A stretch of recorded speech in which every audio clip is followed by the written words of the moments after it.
qu'on va faire, on va faire une montre d'armes. Donc là, il va y avoir quelques soldats en ligne. Je vais les inspecter. Ceux qui sont mal harnachés auront une punition que j'aurai choisie.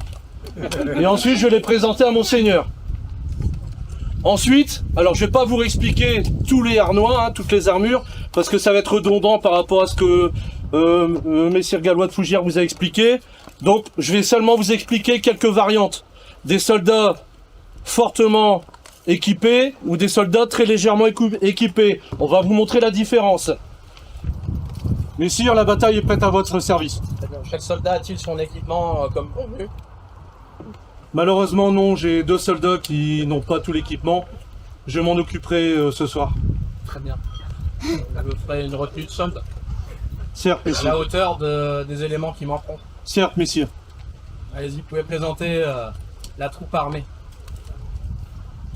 Comme vous pouvez voir, j'ai les armes de mon seigneur. J'ai son blason sur moi. J'ai également les plumes sur mon bassinet. Le bassinet, c'est le casque. Derrière, comme ça, les soldats qui sont derrière moi voient toujours où je suis. Ils voient toujours où je suis. Même quand je me retourne, j'ai toujours les armoiries et je suis en rouge. On me voit fort sur un champ de bataille. Moi, je suis à pied, donc je n'ai pas le mésail comme le seigneur. Je peux mettre un mésail puisqu'ici j'ai les fixations, mais je le retire quand je suis en combat à pied. Parce que je peux être un sergent monté. Et contrairement donc au seigneur qui a des éperons d'argent, moi j'aurai des éperons en fer, puisque je n'ai pas son niveau. Alors, je suis également équipé d'un bouclier, je vais vous montrer tout à l'heure les différences de bouclier, et d'un fauchon. Alors celui-ci, c'est un vrai fauchon tranchant, qui est tiré donc d'une vraie pièce de musée qu'on a fait refaire à l'identique. Je vous rappelle que l'équipement que vous voyez devant vous, c'est fin 14, début 15. Donc, attention, ne mélangez pas des armures de 800 ou 900 et des armures de 1590. Donc là, on est bien fin 14, début 15 pour tout ce qu'on vous explique. Donc comme vous pouvez voir, il est tranchant, c'est un fauchon. C'est un peu plus court qu'une épée, c'est un peu plus large, mais ça sert pour les combats de mêlée.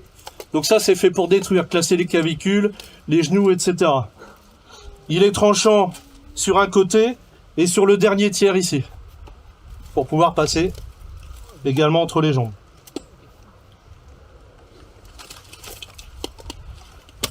Sur mon plastron, comme vous pouvez voir, il y a eu des réparations. Parce que je suis un vieux sergent, donc j'ai connu quelques batailles, quelques combats. Un petit ajout est nécessaire afin d'apporter quelques précisions aux propos tenus ici par Baudin de Bune, qui en tant que combattant aguerri a un rôle que nous qualifions à l'époque de sergent. Au fur et à mesure de nos recherches, nous avons pu constater que le terme de sergent n'a plus vraiment la même signification qu'au début du XIVe siècle, dans la désignation des gens de guerre. Alors qu'il sert à nommer un combattant de rang subalterne dans les périodes antérieures, son usage devient moins fréquent dans les années 1350, jusqu'à presque disparaître pour être remplacé par celui de valet ou de page. En effet, à partir des années 1360, l'organisation militaire d'un groupe de combat, qu'on appelle lance, change peu à peu pour s'acheminer vers un trio de combattants. Non plus le chevalier et son sergent, mais le chevalier et ses 2 valets. Dans les sources comptables de l'époque, le chevalier ou l'écuyer qu'on appelle génériquement homme d'armes est accompagné de 2 valets, montés eux aussi. L'un est lourdement armé, parfois presque autant que l'homme d'armes, d'où les désignations explicites de gros valet ou valet d'armes, et l'autre tient un rôle martial moindre. Il y a des réparations avec des plaques d'acier qui ont été rivetées. Alors ça, c'est vraiment comme à l'époque. Ici, vous pouvez voir, j'ai reçu une arbalète, un carreau d'arbalète. Donc vous voyez, ça n'a pas transpercé. Ici, j'ai reçu un coup de lance. Comme vous pouvez voir, j'ai un V sur mon plastron. Alors c'est pas pour faire beau. Au Moyen-Âge, et certes, il y avait beaucoup de belles choses. C'était une époque de couleur, contrairement à ce qu'on veut nous faire croire. Mais tout est utile. On fabrique pas quelque chose comme ça pour rien. Tout est utile. Donc là, ça sert quand j'aurai un coup de lance, un coup sur mon ventre. Si ça remonte, pour éviter d'aller dans le cou, malgré mon gorgerin, le coup va être dévié sur le côté. Le premier soldat, qui est plutôt bien équipé. Donc vous voyez, il a une pique de Flandre. Comme vous pouvez voir, ici il y a un petit rond. À votre avis, à quoi ça peut servir? Voilà, c'est une butée, tout à fait. Bon, les enfants, tant pis, vous ferez des beaux rêves ce soir. Donc, si je l'enfonce sur un soldat que j'arrive à le percer, il faut pas que j'aille trop loin, sinon je ne pourrais pas la retirer. Donc ça également ça a été pensé pour pas enfoncer trop loin et pouvoir continuer à utiliser mon arme. Donc vous voyez, il a également des gantelets, il a un lamellaire, donc une protection de cuir avec des lamelles d'acier en dessous. Il a un loup d'aile, donc c'est une protection, on va dire un matelot matelassé, mais en fait on dit gamboisé. Là le vrai terme c'est gamboisé. Donc pour amortir les coups, et toujours les mailles pour le tranchant. Hein, je rappelle que ces mailles là ce sont des mailles rivetées, parce que quand vous voyez des mailles à bouter comme ça c'est pas historique. Hein, les vraies mailles historiques, c'est riveté comme ceci. Ça existait déjà au temps des Celtes, hein, ça n'a pas changé. Ça a traversé les âges jusqu'à aujourd'hui. Il a son camail de mailles, toujours matelassé, donc gamboisé, toujours pour amortir les coups et le tranchant. Et à l'intérieur du casque, il y a toujours une protection. Comme vous pouvez voir dans mon bassinet, il y a une protection gamboisée. Quand dans les films, vous voyez les gars qui prennent un casque, ils mettent directement le fer sur la tête, c'est n'importe quoi, c'est impossible. Quand vous voyez dans les films quelqu'un qui prend un camail de maille, c'est-à-dire une cagoule de maille, qui pose sur la tête, c'est n'importe quoi. Ça, c'est impossible. Déjà, ça se prend dans les cheveux, à part pour moi, mais ça bouge tout le temps. Donc il faut que ce soit bien fixé au casque et une protection pour la tête. On met jamais du fer à même la peau.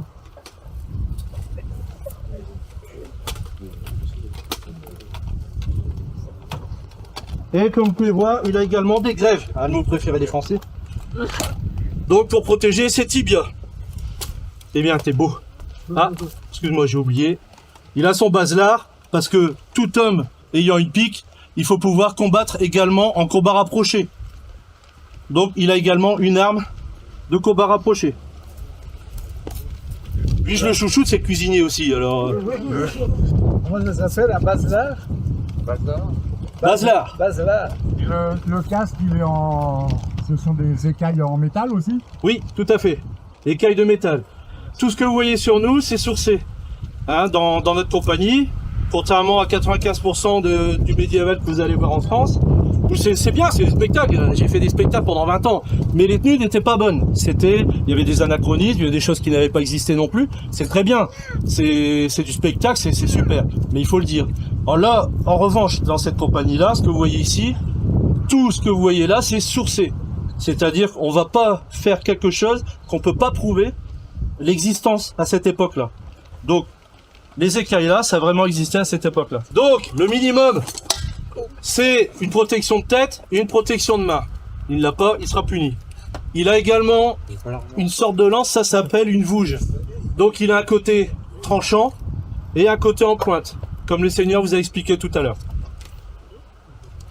Il a un bouclier qu'on appelle un pavois.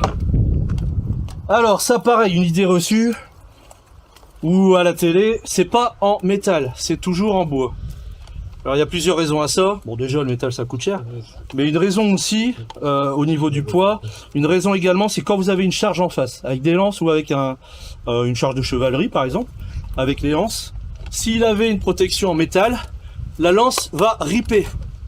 Quand il est en position, la lance va riper. Donc le chevalier garde toujours son arme de prédilection. Que quand c'est en bois, et on l'a testé, on peut vous dire, elle se plante, elle casse. Et le chevalier, ou l'écuyer, peu importe, l'homme qui a la lance, perd son arme de prédilection. L'arme numéro 1 d'un chevalier, c'est sa lance. Hein. Donc après, il est obligé de prendre sa masse, son marteau, sa hache, et voir son épée. Mais si ça a traversé, ça a touché le mec derrière. Pardon? Et si la lance, elle a traversé le... Non, ça traverse pas de 10 mètres. Hein. Ça casse, ça se plante, ça peut traverser de ça. Donc après, c'est un professionnel. Donc il sait comment porter son pavois. Il va pas le mettre comme ça contre lui. Il sait comment le porter et comment amortir le coup. On va vous montrer tout à l'heure de toute façon. Ça, c'est évidemment de l'infanterie. Hein. On porte pas ça à cheval, hein, évidemment. C'est bon, on repart. Un soldat lourdement armé. Soldat Amaury.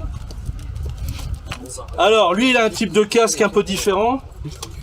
Ça s'appelle... Alors ça, c'est un style italien. Ça s'appelle une barbute. Comme son nom l'indique, c'est ouvert ici pour laisser passer les longues barbes, surtout des Italiens. Bon, lui, il est encore un petit peu jeune, donc il faut attendre quelques années. Il a une protection d'épaule, des spalières, une protection d'épaule, et ici, vous avez une protection, une sorte de gilet en cuir. Mais en fait, je peux. Vas-y. Vous avez vu? En fait, à l'intérieur, c'est plein de plaques de métal. Voilà, c'est une brigandine. Alors à l'époque, ça coûtait pas très cher en fabrication, puisque c'était des plaques de métal et du cuir. Ça coûtait bien moins cher de faire ça, que le plastron. Aujourd'hui, c'est l'inverse. Hein. Vous faites ça, ça coûte une blinde. Ça, c'est moins cher. Tout à l'heure, quand il enlèvera, vous, ceux qui sont intéressés pour venir voir, à sa tente là-bas, vous verrez l'intérieur, il y a des plaques de métal partout. C'est ça, pour franchir ça, c'est très compliqué. Il a une pique également. Et tiens, tu présentes ton bouclier. C'est donc un pavois d'infanterie de type italien. Et souvent à l'époque, les soldats décoraient là, leur pavois. Et donc ici, c'est une représentation de la mort issue de la tapisserie d'Apocalypse à Angers. C'est souvent très religieux en plus, la représentation sur les pavois. Et toujours le blason de son seigneur, du Gallois de Fougères, messire Gallois de Fougères. Vous pouvez voir qu'il a également des harnois de jambes, donc cuisseaux, grève, et toujours la dague. Alors la dague, souvent on a des perce-mailles, vous voyez, c'est très fin. Alors c'est simple, hein. Comme son nom l'indique, c'est pour percer les mailles. Vous avez vu comment ça s'enfonce? Donc comme ceci, vous appuyez, vous blessez le soldat. Et comme on a expliqué tout à l'heure, si en face la personne a l'air d'avoir un peu d'argent, on va éviter de le tuer. On va le blesser pour récupérer la rançon. Il a également son épée, donc pour les combats rapprochés, une fois que la lance n'est plus utile. C'est bon. Donc un beau soldat, bien lourd. Contrairement au suivant. Vous voyez, un autre type de cervelière, toujours avec des plaques d'acier. Bon là, il sent un peu plus. Malheureusement, lui, il est très ouvert, donc il faudra qu'il protège absolument son visage. Il mettra le pavois devant lui. Pareil, ça, c'est pour faire des murs de bouclier, hein, comme on dit, donc des murs de pavois.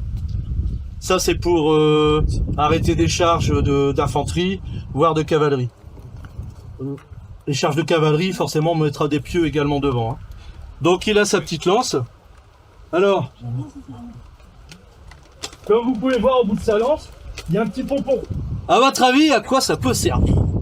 On perce des gens. Le sang va couler. S'il n'y avait pas ces pompons-là, le sang coule sur le bois. Et après, ça glisse. Donc j'utilise mal mon arme. Quand on a ça, après on fait comme les chiens. On secoue, tout le sang gicle, hein, tout le sang s'en va. Et après, mais au moins le bois est sec. Donc je peux toujours l'utiliser comme je veux. Donc voilà l'utilité. Bon, lui là, à mon avis, il n'a pas percé grand monde. Hein, vu la taille. Ça, c'est un soldat léger que j'utiliserai que pour faire des murs de pavois. Hein, du combat à 1 contre 1, il est pas très harnaché. Hein. Il a toujours le jack. Hein, quand il n'a pas de manche, ça s'appelle un loudel. Quand il a des manches, c'est un jack. D'ailleurs, sergent, vous lui ferez remarquer qu'il me semble qu'il lui manque une rouelle d'épaule. Oui, non, mais c'est prévu, c'est messire. Ainsi que des protections de main. Ouais. De toute façon, à 11h. Ainsi qu'un col en maille. À 11h, ce soir à 11h, il doit me rejoindre dans ma tente. Je vais lui montrer, moi. Alors, une chose aussi que normalement tout soldat doit avoir, c'est le gorgerin de maille. Parce qu'il a beau avoir son camail de maille, il a toujours le gorgerin. Parce que si j'arrive à passer en dessous, malgré le V, là, la protection là, malgré son camail, si j'arrive à passer en dessous, il faut toujours protéger la gorge. Hein. Donc, voilà un autre type de vouge. Contrairement au numéro 2, vous voyez là, il y a un crochet en plus. Donc, le crochet, hein, c'est simple, hein, vous devinez, c'est pour crocheter.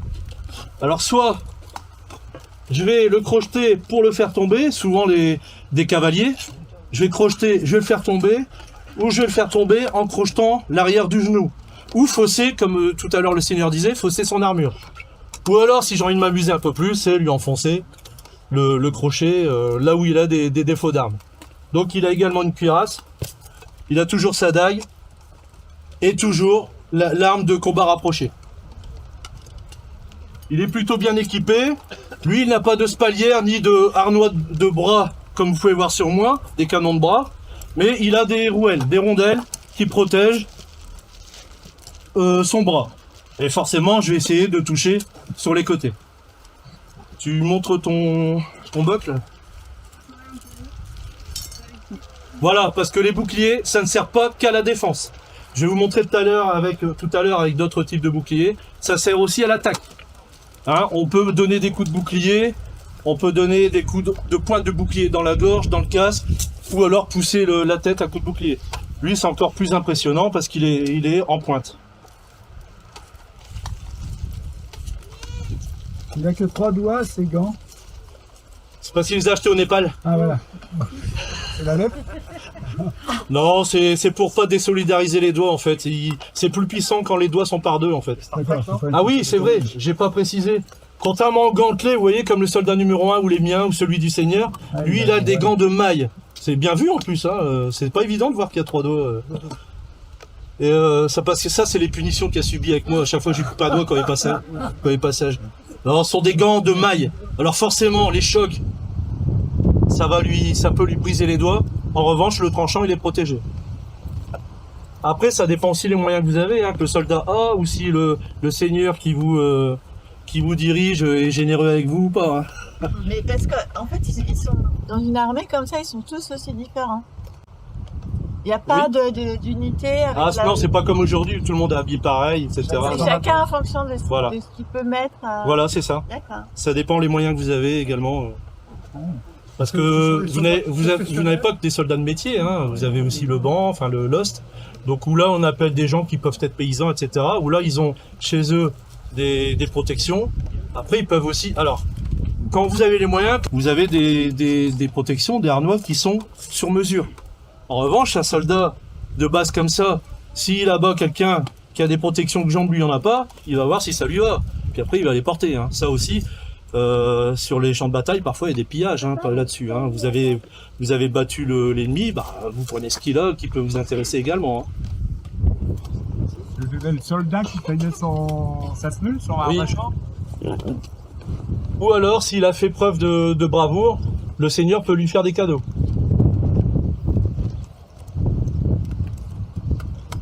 Là, vous avez vu, c'est un peu différent. C'est quelqu'un de très important, je le dis avant toi. C'est chaque fois, il se... Bon, c'est arrivé hier après-midi. Donc, vous voyez, hein, c'est un arbalétrier. Alors, je vais lui laisser vous expliquer un peu son métier.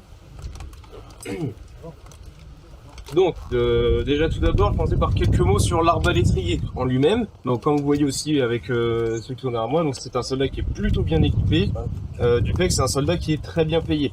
Les arbalétriers, donc c'est des soldats professionnels qui vont avoir vraiment des techniciens. C'est une arme quand même mine de rien assez complexe, qu'ils doivent maîtriser, qu'ils doivent savoir entretenir, voire réparer, améliorer et maintenir en condition. Ils sont très représentés, ils vont pouvoir être présents parfois dans les armées françaises au 15e, ils vont représenter jusqu'à un tiers des effectifs totaux des troupes à pied. Donc on en utilise énormément. Notamment ceux venus de Gênes, les mercenaires génois qui ont combattu ici à Crécy. Et donc voilà, tout ça fait que c'est des soldats très bien payés et qui vont aussi devoir avec cet argent bien s'équiper car ils vont combattre en première ligne. L'arbalète elle est efficace en tir direct, donc il faut forcément être à l'avant de l'infanterie, il faut être à l'avant du champ de bataille. Donc on va se protéger parce qu'on peut très vite se retrouver en mêlée et donc on aura aussi de l'armement individuel, de l'armement corps à corps pour se défendre. L'arme en elle-même, une arbalète, c'est un arbrier sur lequel on vient fixer un arc et on y adjoint une corde. Donc la corde est en lin. L'arc ici, c'est le plus représenté à ce moment-là.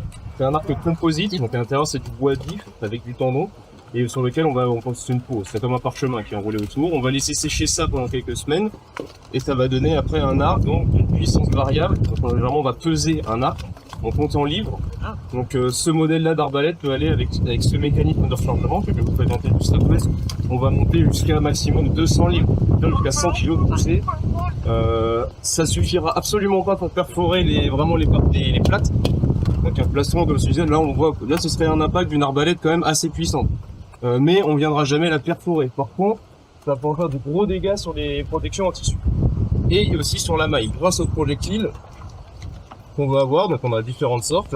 Et l'arbalétrier, en fait, tout simplement, le forgeron, il va mettre le pied à l'étrier, prendre son croc que j'ai à la ceinture, et hop. L'arbalète est bandée, il n'y a plus qu'à y présenter un carreau, et ensuite, prendre sa visée, et on va faire... voilà, c'est parfait.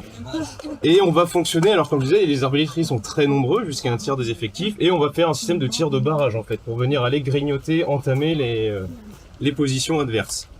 Néanmoins, ce n'est pas l'arme miracle. Alors certes, l'entraînement pour utiliser une arbalète est moindre que celui d'un archer. Pour former un bon archer, notamment les archers gallois, c'est des années d'entraînement. Une arbalète, oui, en effet. Pour le simple rechargement et le tir en touchant à peu près une cible, en effet, il suffit de quelques minutes d'entraînement. Par contre, pour vraiment maîtriser son arme, son fonctionnement et son entretien, il faut des années de pratique et il faut aussi beaucoup d'expérience.